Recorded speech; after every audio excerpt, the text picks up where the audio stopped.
What's going on, everyone? Week 15, is that right? Yeah, episode 15. Yes, Week sir. 15, episode 15, to be right, of Austin and Ollie, a sports podcast with your hosts, Austin and Ollie. Yes, Tell sir. us where they can find us on the medias, brother. Yeah. You can subscribe on Apple, Spotify. I think we're on Google Podcasts, all those Yup. podcasts. YouTube. Give us a like, give us a share on all of them. Instagram, we're Austin_and_Ollie. TikTok, we're Austin and Ollie, all one word. Also, find all that in the show notes too. So if you're interested, please do that. It really helps us out. Give us a like, give us a rating. It's very, very much appreciated. So thank you guys very much for listening. Thank you guys for rocking with us week in and week out.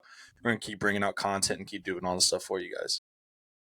For sure. All right, man. We had ourselves a weekend. There was a lot going on. College football, we'll come back to that since it's kind of important again, right? Yeah. Yes, sir. And then we got MLB Free Agency kind of went like going. It was kind of like slow, and then Aaron signed, and then everyone else just started saying, okay, I guess we'll start signing. Or at least the Cardinals. We'll get to that. We'll talk some Mavs basketball. Played 2 games over the week. One you could say was good, but even though they blew a lead. Another one was just absolutely terrible. And Dallas Cowboys just keep on rolling. They keep rolling, and then the Eagles can't lose either. So there's a lot to talk about, but what were you up to this weekend? Yeah, bro. We saw each other a lot this weekend, actually, you know. We did. Let's see. We did. Friday night was your sister's birthday. So did that, kind of hung out for a bit. Saturday during the day, I was just like running errands because Emily's birthday, she had like a birthday party on Saturday night. So did that. You were there too. So we were kind of hanging out, having a good time. Like just hanging out, bro. It was a good time. A lot. Yeah. It was busy. Definitely was pretty damn tired on Sunday. Just because it's just like going it was a long around. weekend. We had Thanksgiving too, yeah. Yeah, so surprised your voice is still intact with all the drinking, but I think Me for the too. most part, it's like, I don't know. If you guys have noticed, I don't know if it gets worse or not every episode, but it just seems like ever since we pushed it to Mondays, it's like, crap. I gotta get my voice ready for the weekend. Yeah, right? No, but I think it was a good weekend. It was fun. We got to for sure. do some cool stuff. Yeah, you know, so it's cool. It's cool, man. You know, capped off by good Thanksgiving and all that stuff. So exactly. You were at the Cowboys game on Thanksgiving, so that's pretty big. I was at the Cowboys game, and I was also at the Turkey Bowl. What was your result on that game? For the fans that weren't there. Well, you see here's the problem: is that when the best player pulls a hamstring, that's crazy. No. When the best player pulls a hamstring, you're not gonna be sufficient, right? You're gonna be playing down a man. So, but when I didn't pull my hamstring, we were winning 6-4. I was dicing everybody up. So that's the score. What was the final score? What was the final score? I don't remember, man. What did Bleacher Report say at the end of the day? What did Bleacher Report say? Well, you see, I've slept since then, so I don't think Bleacher Report reported on it. Okay. That's the problem. Well, Austin lost, guys. Austin lost. 10-9. It was good. It was a good Turkey Bowl. I'll give you that, man. It was really good. It was competitive. It was fun. He definitely sees who the most athletic host is. No. Okay. I know you saw me out there. No. I'm just saying, do I got to pull out the video? Do I got to pull out the video of the race? Just because you're faster doesn't mean you're more athletic. No, I'm just saying, like, I'll pull it out. But what happened when we were going at it? When you had to catch me in a foot race? What happened? I had a pull. What happened, bro? What am I supposed to do? I had a pulled hamstring, bro. That's crazy. No, yeah, for sure. That's the truth. This is true. For sure. Let's get to Thanksgiving, man. I was at the game, football. I had some sick ass seats. Proud to my brother, Chris Cabral, hooked it up. Some nice ass seats for a Cowboy game. Yeah, I saw that. It was crazy. For NFL in general, it's a privilege to be at any like NFL game. I feel like a lot of people haven't had that experience yet, and I've had it like 3 or 4 times. Yeah, especially the Cowboys. Especially Thanksgiving. They're just so expensive. You know, they tax. Yeah, they tax. It's bad, and I don't know. It's never gonna be like they try to compare it to like Europe or whatever, and you go to Europe and you pay like $100 for a really good seat in any type of like soccer game. So I mean, you're always gonna be competing with that, but it was an unreal experience, and obviously it started off pretty slow. And you could say that you could be like, oh, it wasn't probably that entertaining since it was a blowout, blah, blah, blah, up until the 3rd, 4th quarter. But when DaRon Bland got that pick 6, dude, I can imagine, dude. Dude, I had goosebumps. I saw him pick it. And then I was like, oh, this could be it. This could be it. Yeah. And then I see him chopping, and I see Sam Howell running his ass back there, trying to stop him. Sam Howell gets on one knee, proposes real quick, falls to the ground, and then DaRon Bland makes was it Brian Robertson, I think, or I forgot who it was, make two of the running backs somebody else collide, fall. And runs it in, and it was just, and seeing Dak on the sideline eating his chicken leg was probably the best thing I've ever seen in my life. Bro, I like probably like 30 minutes ago I watched, they came out with like the sounds of the sideline. Yeah. The sound of the sideline, and it was just like, it was great. I think it was just good vibes like, all around. Like you could tell, like, I don't know, even like whenever DaRon Bland like had his pick, right, they were all like, hey, like the Hall of Fame's gonna come for your jersey, like don't give it to him, keep it, like, and all this stuff. Like, I think that, like, so I guess backtracking, yeah, obviously, right, the Cowboys won 45-10 over the Washington Commanders. Sitting 8-3, which is cool. We play again next Thursday against Seattle. That's a later problem. Looking back at the game this weekend, right, I think you can like really tell.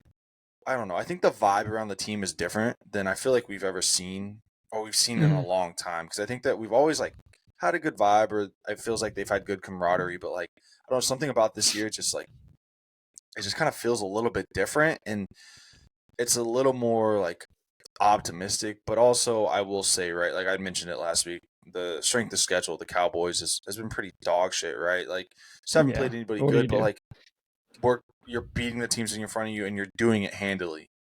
And like, there's so many stats that say like pretty much since the bye week and after we lost to San Francisco, take out the two losses early in the season, like Dak has been the best quarterback in the league. Like, we've looked like the top team in the league. Like, obviously, I mean, the loss to Philadelphia aside, I think that just been an elite team all around. I mean, offense is clicking, defense is clicking. This is something that like you don't see very often, and you just kind of hope that whenever we start to get, definitely like starting with Seattle, but after that, when Buffalo, Philly, the Lions, like you kind of hope that just kind of keeps carrying on. So it's feels good, and it's definitely a good vibe, and it's kind of something to be excited about and to stay excited about, because I feel like right now, like, we have a lot to be excited for, and like the Mavs really aren't clicking. Rangers are kind of dead like not dead, but like not active right now. Like stars are cool, but like just not like our expertise.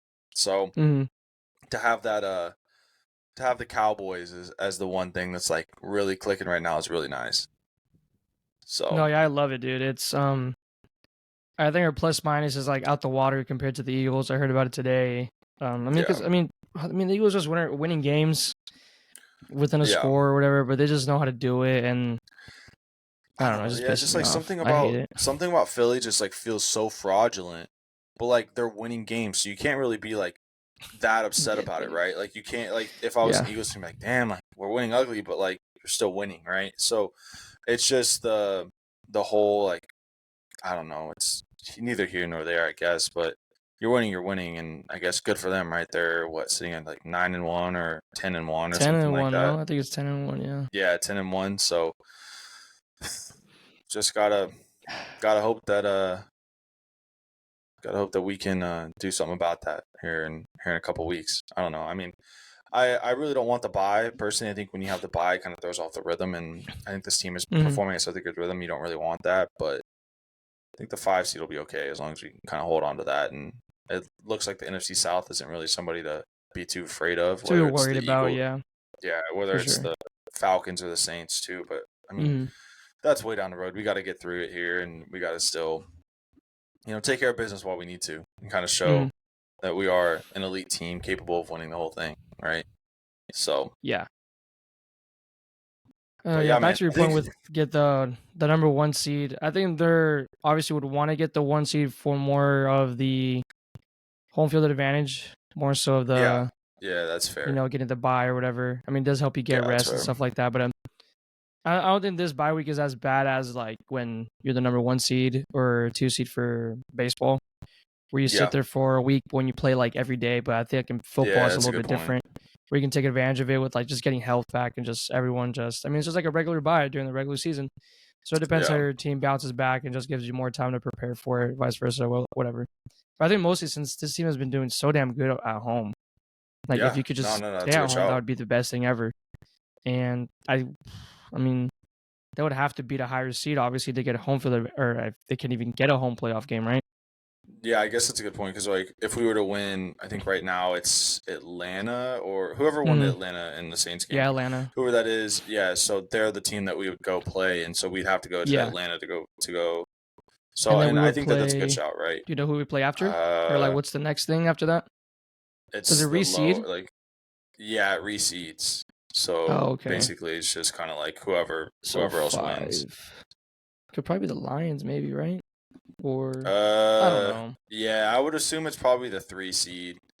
Or the bad thing is, it could be Philly.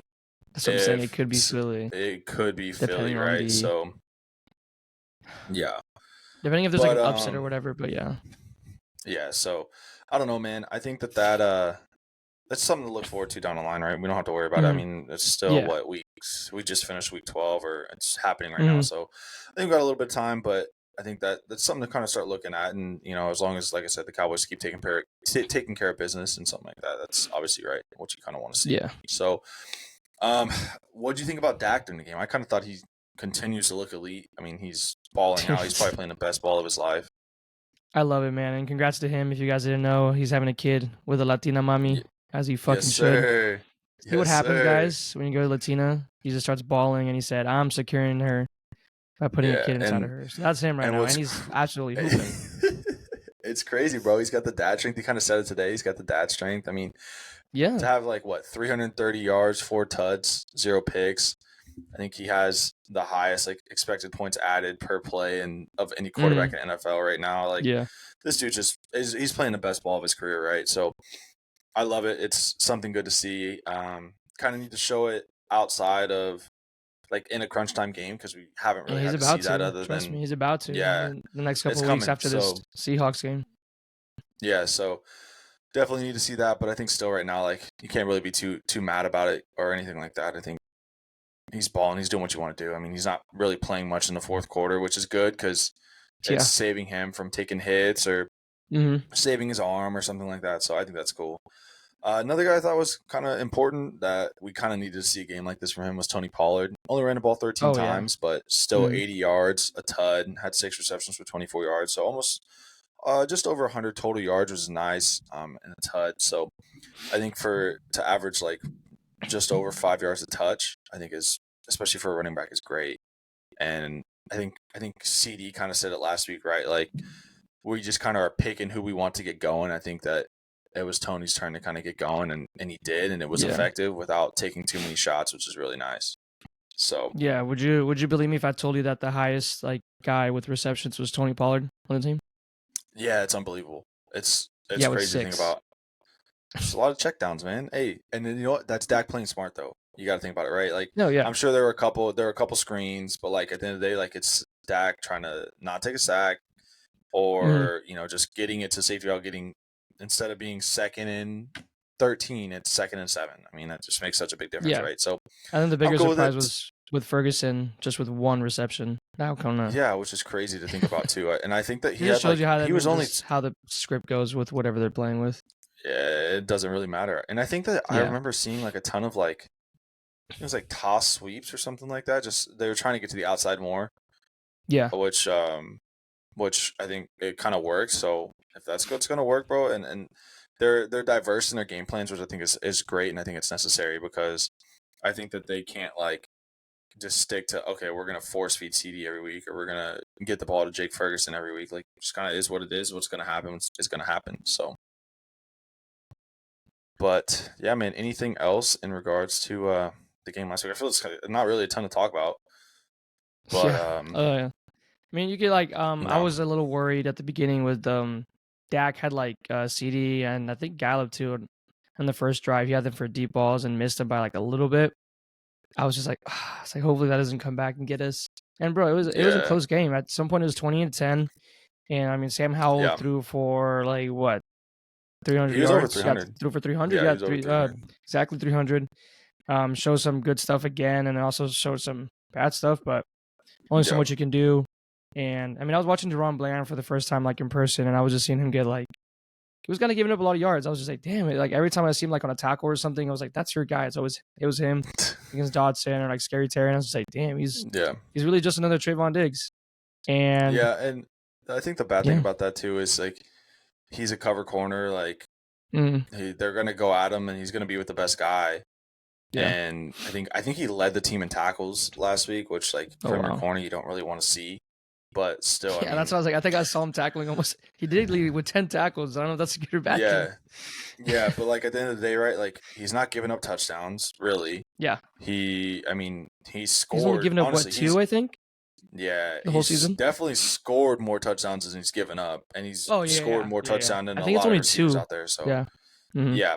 So I think that it kind of is what it is. It's the nature of the beast, right? Playing corner, like you're just gonna.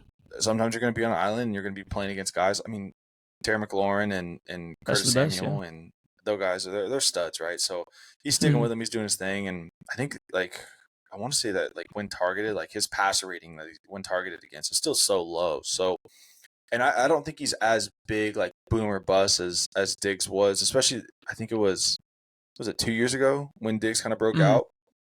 Yeah. So like where it was either like he was giving up 120 yards and then getting a pick six, or like you know what I mean. Whereas like I think Bland's a little bit more like even keel. He may give up 50 yards, but he's also not going to get burned over the top or guess a little bit too much. I don't think I've seen that yet so far. Yeah. It's kind of been the problem with Diggs, which is where people kind of have a little bit of discourse about him, right? So But moving on, I think that's pretty much easy to wrap up, right? It was a pretty easy game, or I don't want to say easy game, but a pretty relatively uneventful game. But looking ahead, right, Thursday night, Seattle is who we're playing. We're playing at home. This little segment right here will be brought to you by FTM Analytics. They are our new sports betting analytics partners. You guys need to go check them out. I'll put them in the episode show notes. But basically, right, FTM Analytics is like a website that when you're doing sports betting, you want to be educated and you want to be sure that like you have the most up-to-date information, that you know where the trends are, that you know, oh, Dallas is 5-0 at home and they're covering this many times whenever they're at home, so on and so forth. Well, FTM is that group that will have it for you. They have elite predictions, elite projections that will basically give you a nice, easy little interface, has a star rating best over their best bet, what their algorithm is saying is the best bet. Obviously, it's not going to 100%, right? But it will give you all the information you need to be informed, to basically do everything you need. And if you want to make a sports bet, they're the people that do it. They have NFL, college football, college basketball, NBA, baseball whenever it's back, NHL, all that stuff. So definitely, guys, go check them out. They're great partners. They have a lot of really, really cool information. Take a deep dive on their website. I'll have their website in the link below, and also you can go check them out on Instagram and all that stuff at FTM Analytics. But moving ahead to the Cowboys. So when I was diving in on FTM, I was pretty impressed or pretty surprised, kind of looking ahead, that the spread is already 9. Cowboys are favored by 9 points. But what's crazy to me is that it's moved so much, because when it opened, it was only Cowboys by 7. So definitely a lot of action as people saying that the Cowboys are going to be the ones that are going to cover that spread, which is why the books, right, are moving it up and up and up, trying to make it harder, trying to make a little bit of money back. But how are you feeling for that game? What do you kind of expect to see, and what do you expect the result to be? It's an early prediction, right? Early prediction. Yeah, early prediction. I mean, yeah, we're going to play on a Thursday again. I think kind of weird, but we've been doing that for a while now. Yep. I mentioned it before. Obviously, they strive off of offense. If you look at the games they've lost, I mean, the really recent weeks, lost to the Niners. I mean, it's the Niners. Put 13 points up against the Rams. They've only put 16. They lost by 1, 17. The other one, they only put up 3, and the ones they've won, it's like plus 20, basically. So I guess the key to the game is trying to keep them under 20 if you can. But I can trust this Cowboys offense to put more than 20, even if they get to 20. It's just an inconsistency with the offense. I don't know if you know if Kenneth Walker is going to play or not. I know he didn't play last week. I think he is still listed as questionable. I think is what I saw. He might be a game time, but I think he'll play. So it'd be massive if he doesn't play, because I think they really have some really good receivers out there. I mean, Jackson Smith and Jigba hasn't really got up there yet. Yeah, exactly, as we wanted to. Tyler Lockett's Tyler Lockett. He's going to get you those 40, 50 yards consistently. And DK Metcalf is just, I think that's going to be someone you're going to worry about. He's just a big guy, vertical dude, and he just get up there. And I mean, hopefully he throws some like bitch fits like he always does against the Cowboys, because Geno Smith is getting absolutely just crowded in his pocket. So that's what we're hoping with. I'm pretty confident. I don't know. You probably haven't heard me say that multiple times, but I don't know. Man, it is football again, Thursday, and you are on a crazy streak where you're just taking advantage of the opponents that you have in front of you. So I'm pretty confident. I would, man. We're going to keep covering the spread, man. I don't know if we can keep doing that. Yeah, so I guess I can give you a little bit of stats. So in the Cowboys' last 5 games, they're 4-1 against the spread. The one game that they did not cover the spread was when they lost to Philadelphia. It was a 3-point spread. They lost by 5, right? Yeah. The Seahawks in their last 5 are 1-3-1. So the only win that they have against the spread was, I guess, what would that be, 2 weeks ago against the Rams, where they were a 2-point underdog and ended up losing by 1. So covered, kind of covers. Yeah. Yep. Over under shout. So the over under the point total for the game right now is 46. Opened at 46.5, so it's kind of gone down. In the last 5, the Cowboys are 4-0-1 to the over, and then the Seahawks are 3-2 to the over. So take with that what you will. Personally, I think that, I mean, obviously, right, like, say it every week, you know, this is when you're riding the emotional high of the Cowboys, right? You get so excited. You're like, oh, man, like, this is the year. Like, we're looking good. And then you're like, all right, I'm going to say the Cowboys are going to win this week. And this is the week that they fucking bring you back down the earth. They knock you back down the pedestal, and it's, for whatever reason, they just don't perform. With that being said, I'm still thinking the Cowboys are still going to win. I think that the Seahawks are a good team, but the Cowboys are at home. They're 5-0 at home this year, which obviously, right, commentators' curse is going to happen. We're going to bring back YDKB next week whenever the Cowboys lose. But I think the spread and Cowboys -9, sure, I think that's going to hit, and I think the over is definitely going to hit. I think the Cowboys offense is, I mean, we saw that last week. I mean, they're good enough to cover the over on their own. So I think that I wouldn't be surprised if it goes over. I think both teams are on a full week, right? It's not like it's a no one has the advantage on anyone. Because they both played on Thanksgiving. So yeah, I think Cowboys -9 over 46. I think that's a pretty good shout. Sneaky little, like, I don't know, CeeDee Lamb's probably due for another touchdown. Maybe that'd be kind of nice. So I don't know. Yeah, that's kind of what I got. Maybe Dak rushing touchdown. I could see that happening. Ooh, okay. That was ballsy right there. I'll give you that. Yeah. So, but yeah, man, that's what I'm thinking. So we'll see. But we'll see. We'll see on Thursday. Yeah. Yeah. Yeah. Thank you guys. Make sure you guys use them. But yeah, anything else Cowboys wise, or you want to move to the Mavs? I was with the Mavs real quick. They played the Lakers and Clippers out of the LA trip, and I was at a friend's giving, and I was like, oh, I forgot they're playing, and I was like, oh, we're smacking these guys. And then the fourth quarter happened. They had 8. They were like getting outscored like 20-something to 8 at some point, and they only finished the fourth quarter with 13 points. Derek Lively did leave that game, so I think that's when the problem started happening. Where you have to play Dwight Powell and Rashawn Holmes in place for that. And the next game, you see that Derek Lively doesn't play again, and you get absolutely embarrassed and outboarded by the Clippers. So that's what I saw. It's just not like it's kind of sucks, and I think that this is why, like, throwing it back to maybe 2 or 3 weeks ago, where somebody was like, "Oh, the Mavs need to trade for another big man." Like, I think this is when it shows that we kind of need another big man, because, like, looking at it, right, like, Derek Lively, we shouldn't be so reliant on a rookie to be that guy to kind of like solidify our interior, or to be the only one that gets offensive boards. Whereas, like, it's shown, like, Dwight Powell's not a good defensive center. Yeah. He's okay on the offensive side, but not a good defensive center. You can't play Maxi Kleber there. Like, that's not really going to work. Rashawn Holmes, like, just hasn't really panned out for what we did. I mean, for what we traded, what was it, pick 10, and for him and Omax. Yeah. So I mean, I guess, right, salary dump is cool, but still, I don't know. I think it's you need a little bit of center help, and Derek Lively, as much as I like him, I think that it's gonna hurt not having him, and we kind of hope that he comes back definitely against. I mean, the Rockets are playing well. I think they play the Rockets tomorrow, right? So Yeah, tomorrow. you want him to come back for that, but I don't know if he's going to be back for it. So we're gonna need, and then obviously, right, like Luka gets kind of banged up in the Clippers His game because I hand, think it was for his the Clipper thumb. game. Yeah, Still like dropped 30 though. Thumb so it's not looking good. It's kind of disjointed right now. Defense isn't great. Offense doesn't really feel like it's clicking. I don't know. I mean, it's kind of like, where do you go with guys are banged up, and this is not what you want after starting the season so well.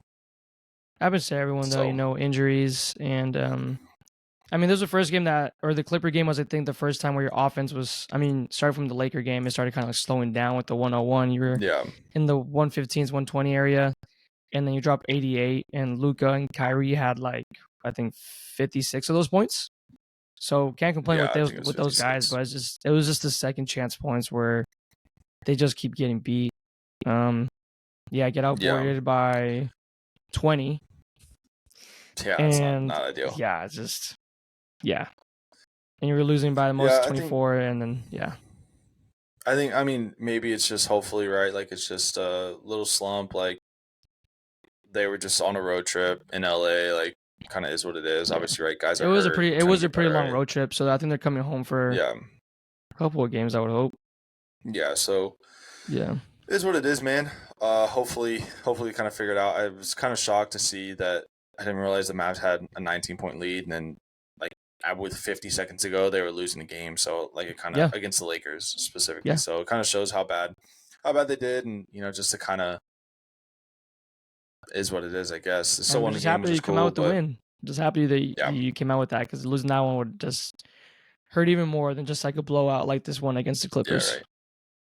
Yeah. So, but anyway, man, got anything else? I know we're eliminated from the in-season tournament, which is I guess that's is crazy. What it is. I mean, this is the last. I wish I could tell you what just happened, but no, I don't know. We're out of the tournament. We're playing like 2 games, I think, or 3. Oh well. They were 1 and 2. We were 1 and 2. Yeah, 1 and 2. This. Oh well, focus on the league now. Tomorrow. Focus on the league. Yeah. Good. Thank goodness we don't have to see the ugly court. Hopefully anymore. This courts are just such an eyesore. We didn't even get to debut ours. I think we debut ours tomorrow. It's pretty nice. It's debuting tomorrow. I should be there too. Hopefully, I have tickets for that. Come on now. So we'll see how it goes. I get to see Sengun just absolutely shit on my team. Don't say that. Nah, don't say that. Don't say that. Hey, we can still win. We can still win. Yeah, I think the Mavs will be all right.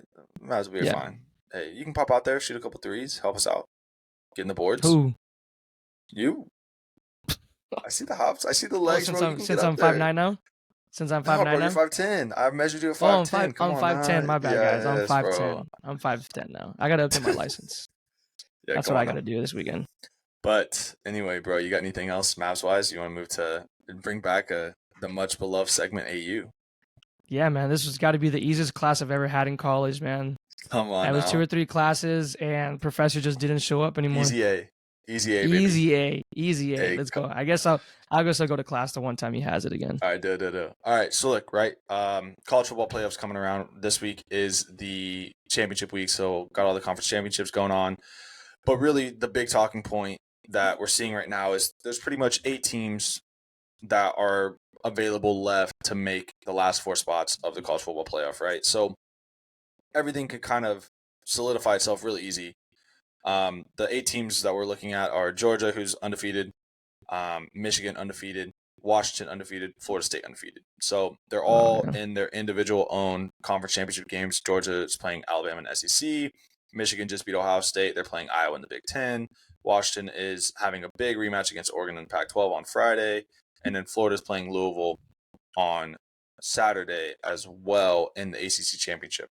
But where it gets a little bit dicey is there's 4 teams right after that are all 11-1 that all have really good shots at getting in, right? So Oregon 11-1. They lost a couple weeks ago to Washington 33-36, but they have a rematch against Washington in the Pac-12 championship on Friday. Ohio State just this weekend lost to Michigan 24-30, but they're not going to be able to be in the Big Ten championship because just the way the divisions work out, right? So that's a big issue. Then you got Texas. They lost 34-30 earlier in the season to OU, but they have a big win against Bama in Alabama, which is massive. And then they're playing in the Big 12 championship against Oklahoma State this weekend. And then the last team that's kind of sitting there about is Alabama, which they lost 24-34 to Texas in Tuscaloosa, like I said, but they're playing Georgia in SEC championship. So a lot of these teams can kind of like, really aside from Ohio State, a lot of these teams, in my opinion, have an opportunity. Yeah, can have an opportunity to play in. Mm-hmm. So where, like I said, easiest scenario, I think Georgia, Michigan, Washington, and Florida State all win. I think they're automatically in because it's so hard to, in my opinion, you can't leave out undefeated conference championships, but really like conference champions. But where the issues lie is, okay, what happens if Georgia loses to Alabama?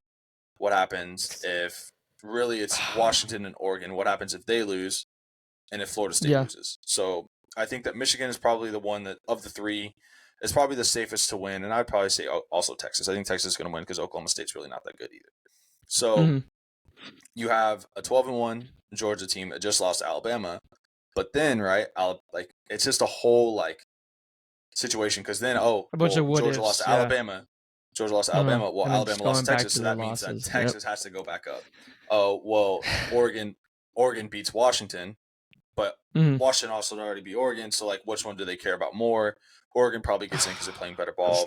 Florida State lost their starting quarterback. So if they lose, like, it's a whole deal. So, I want to give my prediction on what I think is going to happen, who I think is going to make the playoff, and who I think is what it is. So, I think that Georgia, I'm going to leave Georgia and Alabama because I don't know that one.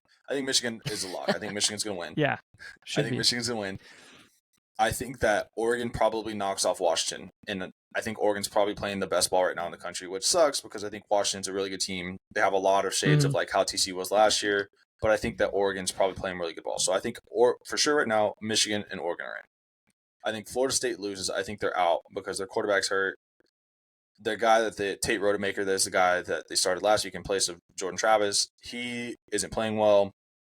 It doesn't have a ton of experience. And Louisville I think they're 10-2. They just lost a bad game to Kentucky, which sucks, which is a big rivalry game. But I think there's still athletic enough, playmakers enough to really do so. So that kind of eliminates Florida State out of the equation. So that leaves probably Texas, Bama, Georgia, all that kind of deal. So I think that say Alabama wins in this situation, then I think that Texas is in. So that gives you Michigan, Oregon, Texas. And then it's like, do you pick between Ohio State, Alabama, or Georgia? Which I think then in that case, right, you probably take Alabama because Alabama just beat Georgia. So then like it would kind of, it's a whole puzzle, dude. I don't know. And it's just like, there's so many different scenarios that you just need to like wait until like Saturday.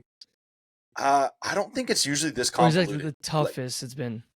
I think this is probably the toughest it's been, where there's been like 8 solid teams to where it could like any way it could play out. Yeah. Whereas like last year it was probably like 5 or 6 up until the last day, and then it kind of like took care of itself because USC lost in the championship, so that dropped them to 2 losses, which allowed Ohio State to get in.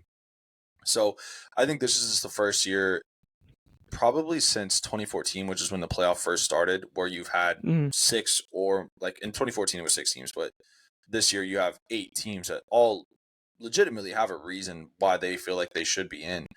So it's a good time to like want to have a lot of high stakes football that is like you're going to have important games all weekend, because I think you have the Pac-12 championship on Friday.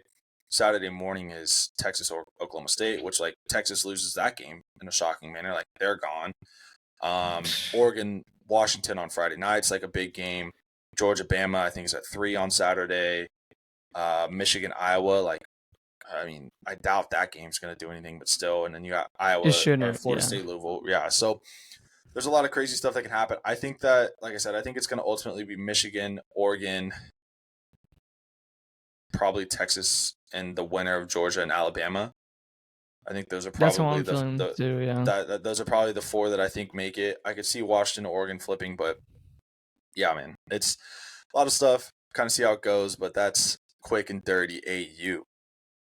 So, any questions from the class? Yeah, thanks for coming back, Professor. Yeah, we're not gonna talk about TCU. It's gonna be a big test. We don't. Why not? What happened? Didn't they get dropped on like 69? Yeah, they scored 45. You want to talk about that? That's what I try to bring it up to you, and you're like, "Oh, bro, don't talk." I'm like, "Bro, it's like y'all put up 45." It just sucks that they put up 24 more points. They put up more, yeah, or whatever the fuck. Yeah, it sucks. Math is. Oh, well. Yeah, right. Yeah. Well, let's go get our gloves. Let's go to the outfield. How about that? Let's do it, man. I was itching, bro. I took it, dude. I told you there was a lot of stuff going on. Finally, some free agency moves were going on. There was a trade happening too. What I'm surprised about is we talked about it a little bit last week with St. Louis. If there were somehow buyers, even though when there were sellers at the trade deadline. Yeah, that's how we got Jordan Montgomery. They gave up Jordan Hicks too. Is this the reliever. It was just kind of surprising. I mean, they had a pretty bad season. Even though they have a really, like, you name their players, you got Paul Goldschmidt, Nolan Arenado, at some point, Jordan Montgomery, like all these guys, and they just didn't do what they were supposed to, and they did what was right. They traded at the deadline. They were sellers, and people were just thinking they're rebuilding. But then you hear that Jordan Montgomery is linked back there, and then I think that's just kind of dumb. Why would Jordan Montgomery want to go back? Yeah, he won't go back there to a team that he just see that he was successful, but the team wasn't. Yeah. But yeah, I don't know if we mentioned it, but they signed Kyle Gibson and Lance Lynn. I don't know if that was last week or this was the same week too. Yeah. It was like back-to-back days. They literally are going to the Rangers and said, okay, we're going to take Lance Lynn, former Ranger, Kyle Gibson, former Ranger. And then they just signed Sonny Gray, another big pitcher off the market. It was Sonny Gray for 3 years for $75 million, 34 years of age. He had a 2.79 ERA last year. And I think he was one of the Cy Young guys too, or at least candidates. Yeah. So they definitely went to the starting rotation, almost like the Rangers did last year with signing Nathan Eovaldi, Heaney, Jacob deGrom, Heaney, and if you forgot, the guy that played for the Astros. Why can't I forget his name? He didn't even play an inning for us. Odorizzi, whatever the guy. Odorizzi, Jake Odorizzi. Jake Odorizzi. Yeah. So they went on that route, and they just said, let's get our rotation on it. There's two ways you can see this. Everyone's looking at it and goes, oh, wow, this rotation looks sick in 2016. Yeah, so they're a couple old. years ago. Because their average age is 35. Yeah, it's the starting rotation average age is 35. Not a big fan of Lance Lynn just because, I mean, doesn't look good, and maybe pitch clock is just not his thing. Kyle Gibson, he's a reliable, mid-4, a little bit below 5 ERA dude. That's going to get you... He's going to get you innings, though. He'll go out there, pitch you some, so I guess that's good. He's going to be I think, your 4-3 at best in the back end rotation. But they do have a solid rotation. We'll see how that goes, how age comes into consideration. Oh, yeah, but you start to wonder, what are they going to do now? They seem like they have the infield kind of set up. I have this... I can't even open it, but it's okay. Their batting was kind of average. They had some utility guys with Dylan Carlson and blah, blah, blah. But I still think that they're going to be... I don't know about contenders. Yeah. I don't know. I think that this kind of a lot of their moves, in my opinion, don't really make much sense, right? Like Lance Lynn, I think he was with the White Sox this past year, just gave up a ton of home runs. White Sox and then Dodgers. Yeah, towards the end, he got traded to Dodgers.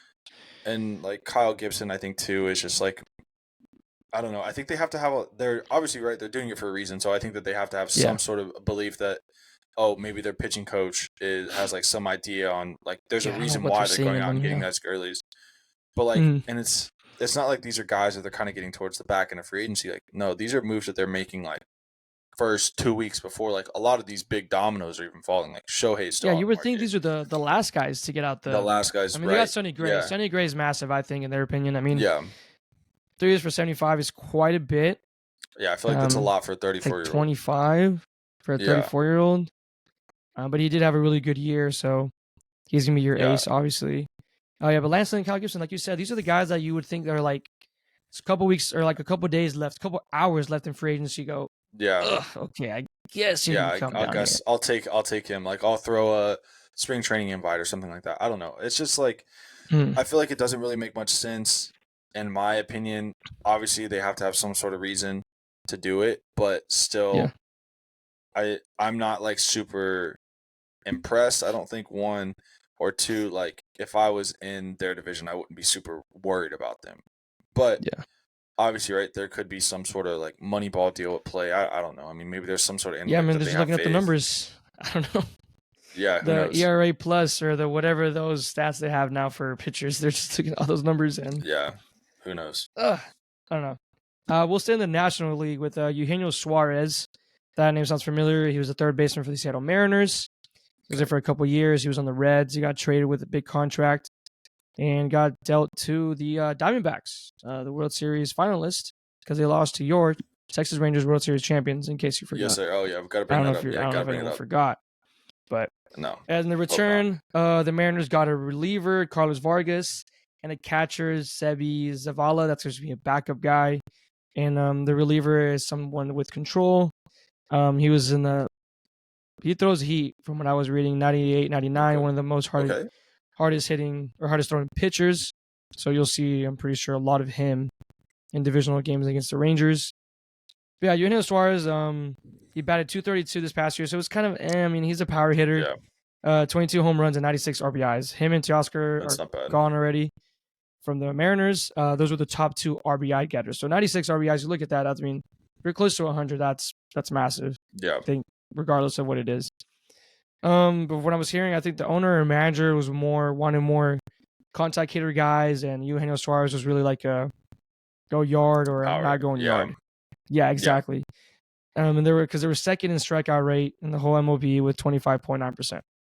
Yeah, so that's why they were able to trade off, and they got the backup catcher with Sebi Zavala and a good arm for their. I mean, I think they already had a pretty decent bullpen, and by them missing out only, I think by a game or two. I mean, the Rangers knocked them out. Yeah, they were pretty close. They had that hot. Was it September? They were really hot. Yeah, it was the end of September. They came on really late, and they were and J-Rod was absolutely insane. Yeah, it was disgusting. Yeah.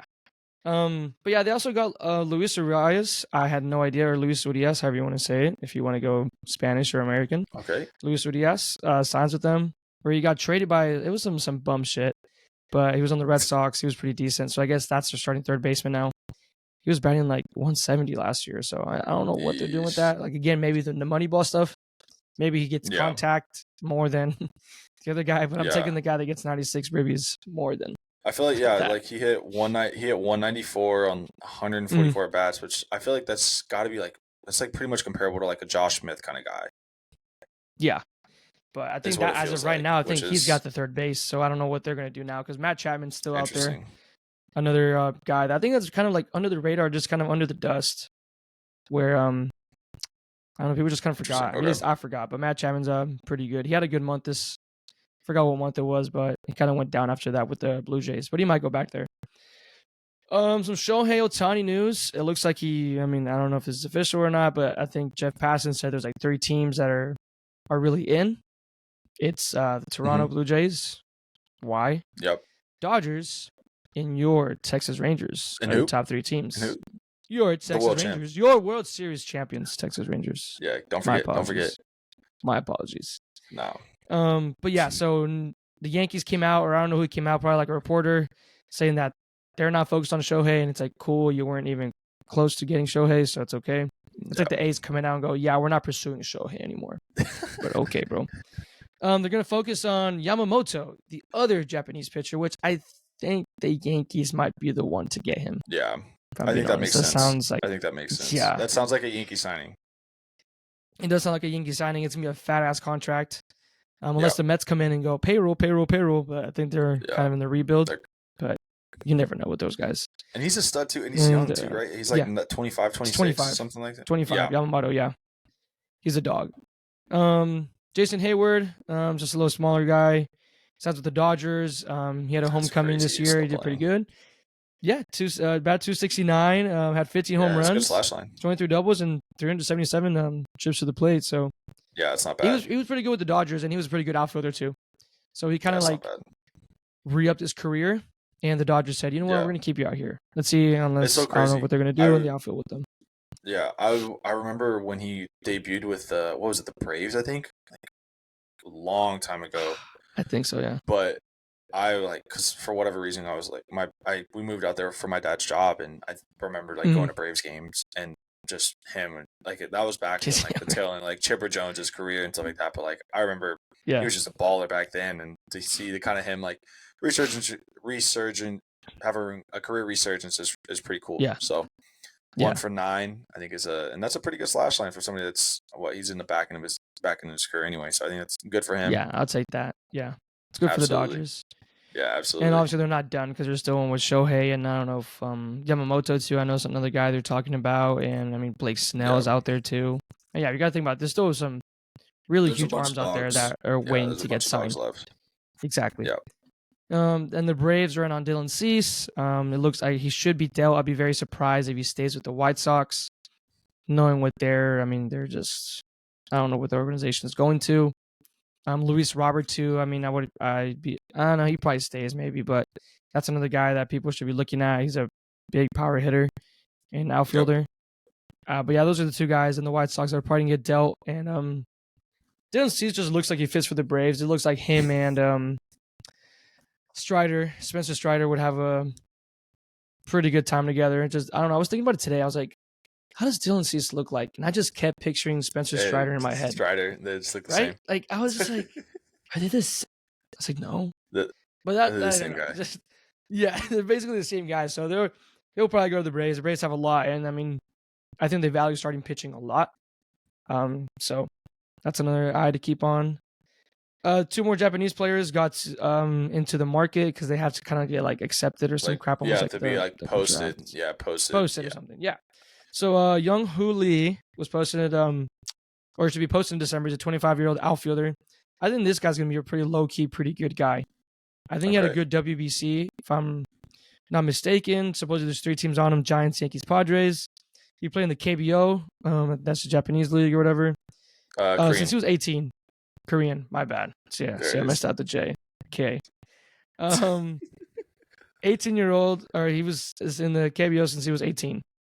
He's been a consistent hitter. He's batted over 300 in each of his 7 seasons. So he's not a power hitter. I mean, his career high is season high is 23 homers. So he's contact, and he's a pretty fast outfielder. And just in general, he's a good outfielder. He missed half of the season last year because of an ankle injury, but he has a lifetime batting average of 340. I feel like this guy's not. Like I think at least not talking about it a lot. Like he hasn't been talked about. His career OPS is like right at 900 too, which is crazy, especially insane. For somebody that's been playing. That's had pretty much 500 plate appearances. I mean, since he's been healthy. Yeah, which is unbelievable. Yeah. So that's a guy. It's a good shot. I think that's a cool Yeah, that's gonna be a good. I think that's gonna be a good player. Under the radar, just let's see where he goes. Yeah, the Giants are part of this. I might see him going to the Giants. Yankees too, but it'll be a little cheaper, I think, option for other people. And the last one is Shota Imanaga, I think is his name, or it's a Shuta. It's a good I don't want to go Shuta or not. It's definitely Shota. Yeah, it's definitely Shota. I know that. Okay. I know it's Shota for sure. He finished his 2nd straight season with a sub-3 ERA, 3rd in the last 5 seasons. Since 2019, has a 2.79 ERA. Everyone's on Yamamoto, but once Yamamoto gets out, I think that's going to be the next guy that's going to get out overseas for sure. Yeah. It looks like, but there's been plenty of Japanese pitchers or Korean pitchers that just come over here and are supposed to be the next big thing and just like doesn't translate very well. Maybe for a little bit, and then people start figuring them out. I don't know, but I'm excited to see them. For me just reading this, it just looks like he's been insane. He had a no-hitter in 2022. He's projected around 5 years for $85 million. I think that's fair. So that's a pretty cheap option. It's cheaper than Sonny Gray. Yeah, I just did the math. That's like 17 a year. I mean, it's not that much more than. I think that's pretty good. The Cardinals are paying Kyle Gibson, so I think that 5 years younger too. I mean, give me that. Yeah, a little bit more. Yeah, but he is 30, so he's a little more on the older age. So I don't know how long he'll be in the MLB for, but I think it's a good thing that you see that he's this old and he's able to put up those numbers. A little seasoned, I would say. Exactly. Got the experience. So I'm excited to see these guys, especially Jung Hoo Lee, to see who he would go to because absolutely. It looks like he's just going to be an exciting guy to watch. Just almost like Yoshida, the guy he was a rookie for the Red Sox. Yes. So him. So it's going to be more almost kind of like his type of like style. But I think If I'm picturing him right, I didn't look him up, but I think he's like kind of a tall, lengthy dude. Let me see. I'll tell you. Kind of like a Shohei, but like a lot smaller. Yeah, like a lot he's thinner. 6 foot. Yeah, he's 6'1", like 170. So he's like kind of tall, lanky. Oh yeah, he's like a shorter, he's a tall, like a shorter dude. Evan Carter. Like a shorter Evan There you Carter. go. How tall is Evan Carter? 6'3"? 6'4". He's a big dog. Wow. Yeah, so yeah, he's like an Evan Carter, I'd say.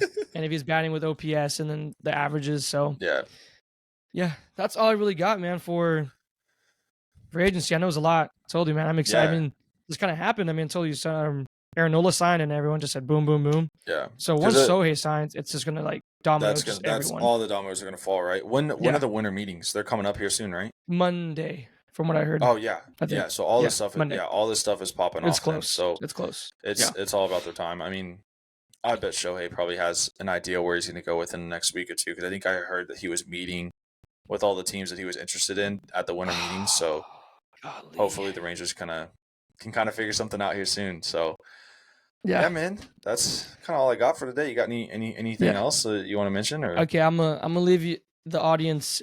You guys can answer this while you're listening to on our podcast, on Apple Podcasts, Spotify Podcasts, or on YouTube. Let them know. Would you rather, Austin, give up a grand slam in the World Series Game 7 and you lose the game? Like, they just walked it off on you. Okay. Or a pick six walk-off in the Super Bowl? I think it's got to be pick six. I think something about baseball like just makes it so much worse. I don't know, because it's like when it's baseball, it's the pitcher versus the batter, right? And it's a one-on-one kind of deal. And it's just like, I think we kind of saw with like Jose Leclerc. I said it so many times. Like, he was just like sat up there and he's like, I'm going to fucking blow this 98-mile-an-hour fastball right by you. And like, to imagine like somebody teeing off on that, seeing it 450 dead center. Like, that's, to me, in my opinion, that's just so much. It's so much more disrespectful. Whereas like, you throw a pick six in the Super Bowl, you'd be like, like had a little bit of pressure, like just had to try and make a play, like receiver ran the wrong route, line wasn't blocking. You can blame something, but pitching, what do you blame? Who are you blaming? You're blaming the wind? I'm not blaming the wind. And the thing is, like, it. Pitchers know it's gone as soon as you throw it. At the end of the bat, you just know. Like, you see pitchers don't even look back at it. Like, they'll just like. I think I do the same thing. I think too. I think that I don't know. Like, I don't want to say that the energy of the crowd is different in a big game for the World Series versus the Super Bowl, but I think it kind of is. I mean, I think October baseball is like one of the most electrifying things. It's the atmosphere that people need to witness, and I think it's just something about it is just a little bit different, and it's just like just has a little bit of electricity that the Super Bowl doesn't really have. Yeah, go watch just any highlights, a highlight reel of just October, and just hear the sound, like the noise. It's just I'm glad we got to witness October baseball, and we got to see all of it happen. You and me both. I'm getting goosebumps just thinking about it, dude. It was, dude. It feels good. Yeah, I'm easily taking October baseball over anything. I just was never able to back it up because I'm like, I just watch it from a neutral fan. Yeah, neutral perspective. But now I was rooting for the team. So yeah. October baseball, baby. But I think with that, guys, I think that's kind of it, man, huh? Yeah. Yeah, pretty good episode, I think, if you ask me. Yeah, short, sweet, to the point. A lot of stuff that we covered. But no, thank you guys so much for listening. We do appreciate you guys. Like we kind of already mentioned before, Apple, Spotify, YouTube, all that stuff. Go subscribe. Give us, rate us, give us a little 5 stars. Throw us that. If you're on YouTube, subscribe. Hit the like button. That's big time. Hit the like button. Kind of pushes out in the algorithm. Follow us on TikTok, Instagram, all that stuff. And again, thank you to FTM Analytics. They've been super great to us. Have a lot of really, really cool stuff. And I don't think Ollie and I can kind of, rave about their product more than we kind of already have. They have a really good product. Definitely go check them out. But with that, guys, this is another episode of Austin Ollie Sports Podcast. Thank you guys so much for listening. We'll see you guys next week. Peace.